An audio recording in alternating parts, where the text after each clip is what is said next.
There are actors who appear on screen and entertain you.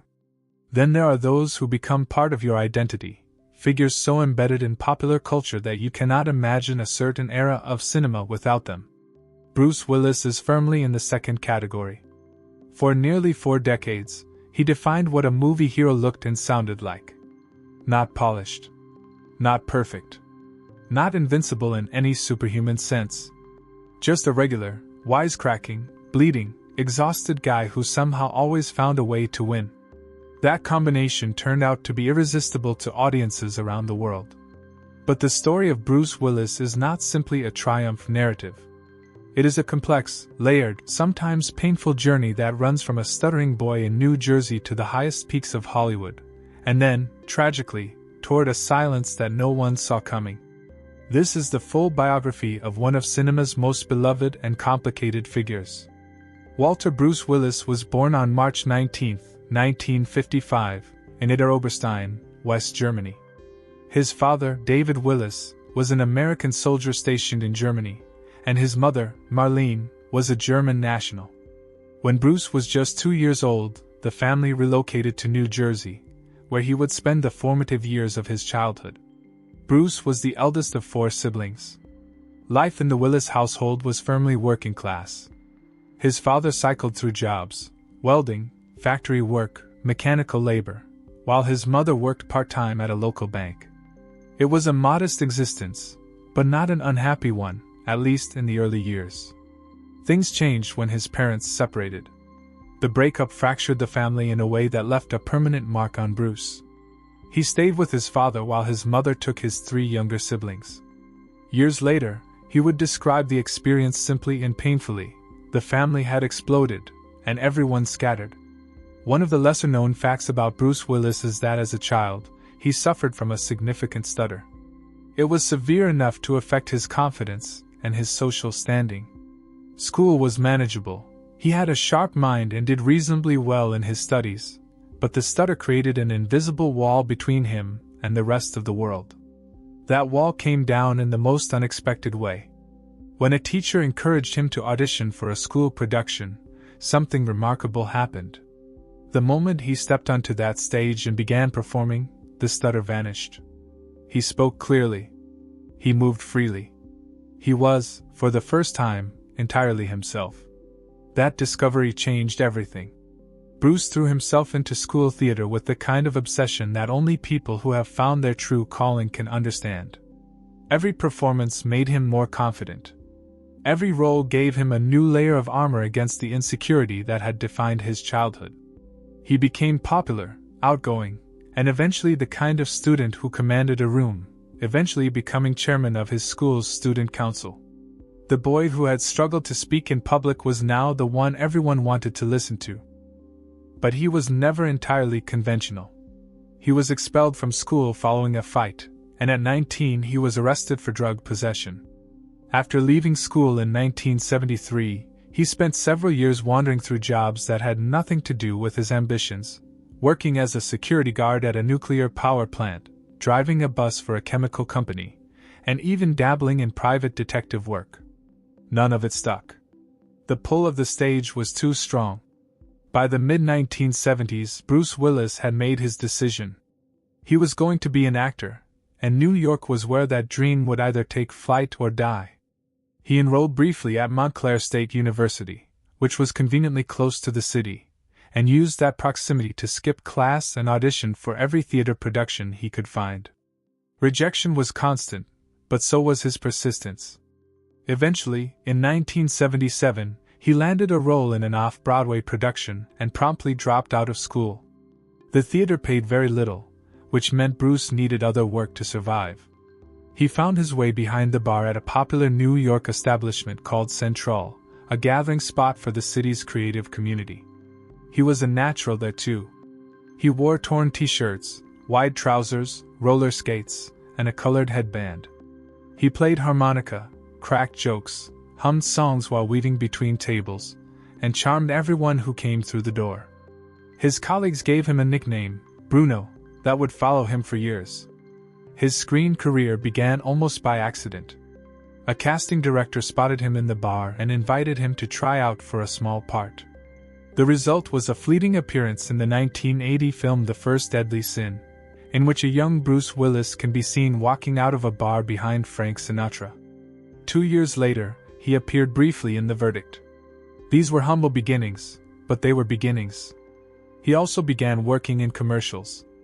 A 1984 appearance in an advertisement for Levi's gave him his first real taste of being paid well for his face and presence. Shortly after, he appeared on the television drama Miami Vice as an international arms dealer, a small role, but one that suggested something more menacing and compelling than the comedy-focused parts he had been chasing. The turning point came in 1985, when the television network ABC was developing a detective series called Moonlighting. The show's creator, Glenn Gordon Caron, needed a leading man with edge and unpredictability, someone who could carry smart, rapid-fire dialogue while projecting both humor and danger. The network had doubts about Willis.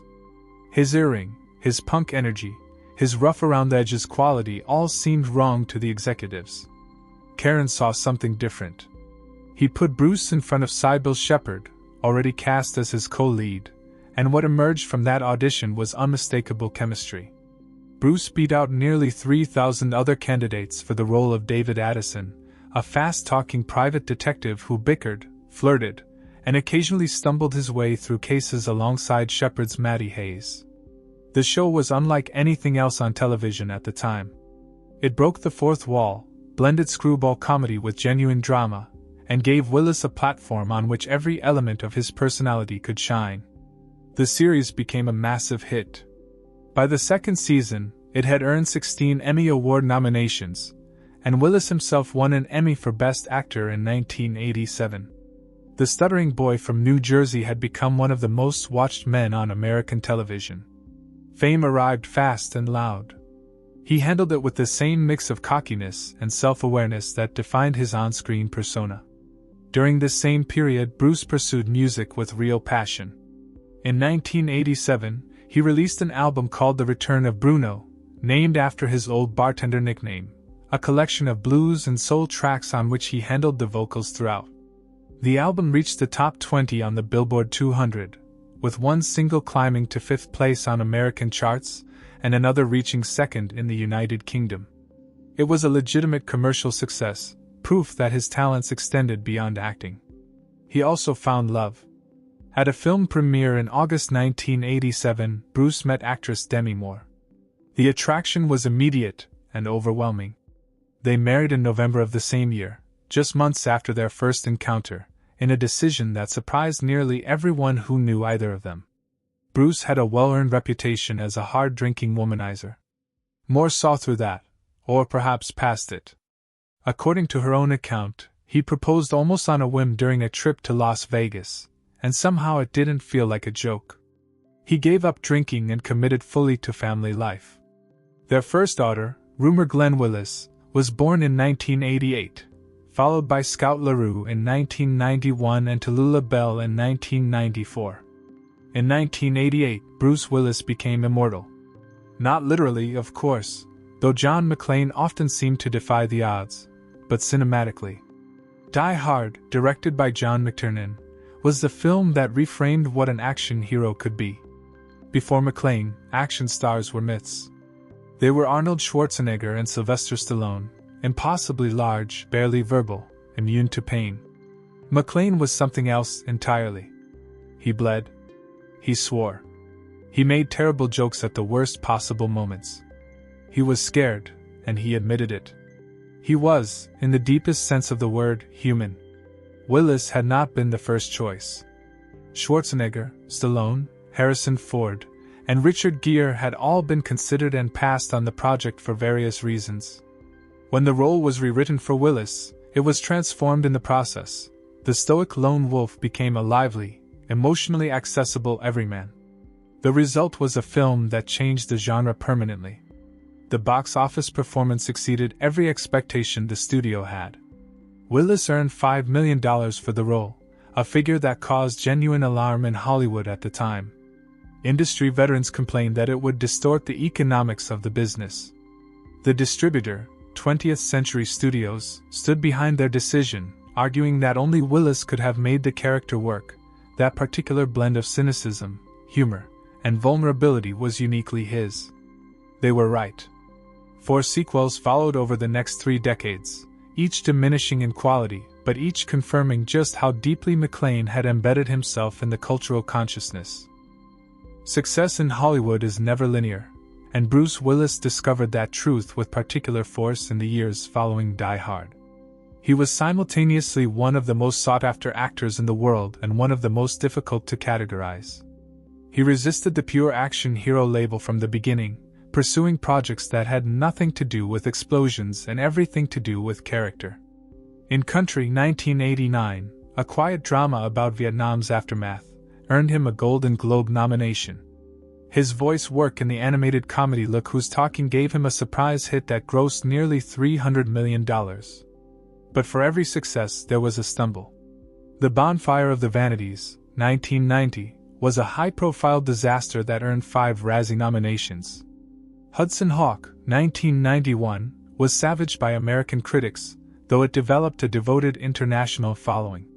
Willis pushed back against the critical consensus with characteristic bluntness, arguing that the press had decided to tear the film apart before a single frame had been seen. Then came Pulp Fiction in 1994, and with it, a career resurrection that felt almost cinematic in its drama. Quentin Tarantino's nonlinear crime masterpiece assembled one of the greatest ensemble casts in film history, and Willis as Butch Coolidge, the boxer who refuses to take a fall, was central to its emotional core. The film won the Palme d'Or at Cannes and instantly became a cultural landmark. Willis had not sought the role through conventional channels. He heard about it through Harvey Keitel, met Tarantino at a barbecue the following day, and fell in love with the script on the spot. The Fifth Element, 1997, showed yet another dimension of what Willis could do. Working with director Luc Besson, he played Corbin Dallas, a taxi driver and ex-soldier swept up in a cosmic adventure alongside Milla Jovovich's luminous Lilu. The film was visually unlike anything audiences had seen, and Willis inhabited its world with the easy confidence of someone who trusted the material completely. Besson had initially worried he could not afford Willis. Bruce's response, upon reading the script, was essentially, "Let's work something out." The film became the highest-grossing French production in cinema history at that time, earning $264 million worldwide. The Sixth Sense, 1999, stands as perhaps his most technically accomplished performance. M. Night Shyamalan's ghost story required Willis to sustain a deeply internalized emotional register for the entire film, with no explosions, no chase sequences, no wisecracks. Just a man quietly undone by guilt and grief. The film was #1 at the American box office for 5 consecutive weeks and earned over $670 million globally. It also proved, once and for all, that Bruce Willis was more than an action star. He was a genuine actor capable of subtlety and restraint. Unbreakable, 2000, also directed by Shyamalan, extended that demonstration. The film's slow, meditative approach to superhero mythology was ahead of its time, and Willis as David Dunn, a man who gradually realizes he cannot be hurt, gave a performance grounded entirely in silence and internal conflict. Even Roger Ebert, who had rarely been generous in his assessments of Willis, acknowledged that the film revealed the actor as someone capable of far more than his commercial output typically suggested. Bruce Willis and Demi Moore divorced in 2000 after 11 years of marriage. The split was attributed to the impossible pressure of maintaining a relationship when both partners are major film stars, competing schedules, long separations, the relentless magnification of every private moment by a hungry press. Willis was candid about his feelings, admitting both that he still loved Moore and that the bachelor life that followed agreed with him rather too well. For the next decade, he moved through relationships without committing to any of them seriously. That changed when he met Emma Heming, a model and actress, at a social gathering. Despite a meaningful age gap, there was a genuine connection between them, and in March 2009 they married. The relationship transformed him in ways that his earlier marriage, for all its intensity, had not. Willis described the period before Emma as a long stretch of freedom that had ultimately left him lonely and adrift. Two daughters followed, Mabel Ray, born in 2012, and Evelyn Penn, born in 2014. What makes the Willis family story genuinely unusual is the relationship between his two marriages. Emma Heming and Demi Moore not only tolerated each other but developed a real friendship. Willis's older daughters were invited to the second wedding. During the coronavirus pandemic, both families, first wife, second wife, children from both relationships, quarantined together. Willis himself described this extended unit as a tribe, a word that captured both its unconventional structure and its genuine warmth. Sometime in the mid-2000s, a subtle but unmistakable shift began in Willis's career choices. The prestigious projects came less frequently. In their place appeared a steady stream of low-budget direct-to-video action films in which Willis appeared for a few minutes, collected a significant check, and moved on. Directors and crew members began to notice that something was not quite right. Lines were forgotten. Scenes had to be shortened. A person feeding him dialogue through an earpiece became, on some productions, a standard precaution. Body doubles handled action sequences that Willis would previously have performed himself. The film industry accommodated this quietly for years, partly out of respect for his legacy and partly because his name, even at a fraction of his former power, still had commercial value in international markets. Producers like Randall Emmett built an entire business model around it, casting Willis in projects that required nothing more than his face on a poster and a handful of scenes over 2 or 3 days of work. By 2021, the Golden Raspberry Awards, the annual ceremony mocking Hollywood's worst output, created a special category dedicated entirely to Willis's appearances across 8 separate films in that single year. It was meant to be darkly comic. In retrospect, it feels like a tragedy hiding in plain sight. In March 2022, his family issued a statement that explained everything and broke the hearts of an entire generation of filmgoers. Bruce Willis was retiring from acting due to aphasia, a neurological condition affecting language processing and cognition. The statement, signed jointly by Willis, his wife Emma, his former wife Demi Moore, and all 5 of his daughters, was quiet and dignified. They described moving through the challenge as a strong family unit. They asked for compassion. They quoted Bruce himself. "Live it up."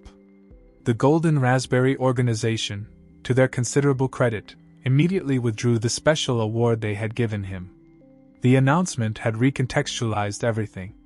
It is worth stepping back from the sadness of the ending to consider what Bruce Willis actually gave to cinema and to the people who watched it.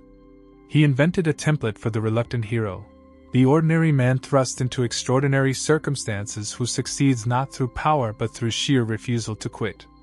John McClane stumbles through Die Hard on willpower and dark humor, bleeding from his feet, terrified, furious, and absolutely determined.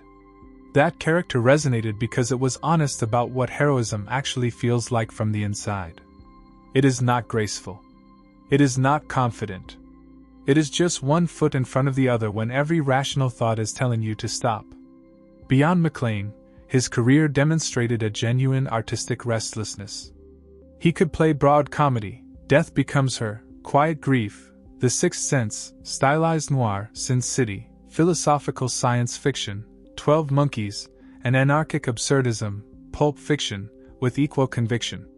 He made more than his share of bad films, sometimes by choice and sometimes by circumstance, but the range of his serious work is broader than his reputation as an action star would suggest. He was also, by most accounts, a man of real warmth beneath the public bluster. His charitable work was genuine and sustained. His commitment to his 5 daughters, from both marriages, was one of the constants of his adult life. His willingness to acknowledge mistakes, including several films he openly called failures, reflected a self-awareness that is rarer in his profession than it should be. The diagnosis of aphasia, later updated by his family to the more specific and devastating frontotemporal dementia, removed him from the world he had inhabited for 40 years. What remains is the work, dozens of films, a handful of genuine masterpieces, and the indelible image of a barefoot cop crawling through ventilation shafts and refusing, against all odds, to give up. Bruce Willis made you believe that the ordinary man could win. In a different and more private arena, he is still fighting. And for the millions of people who grew up watching him, that fight matters enormously.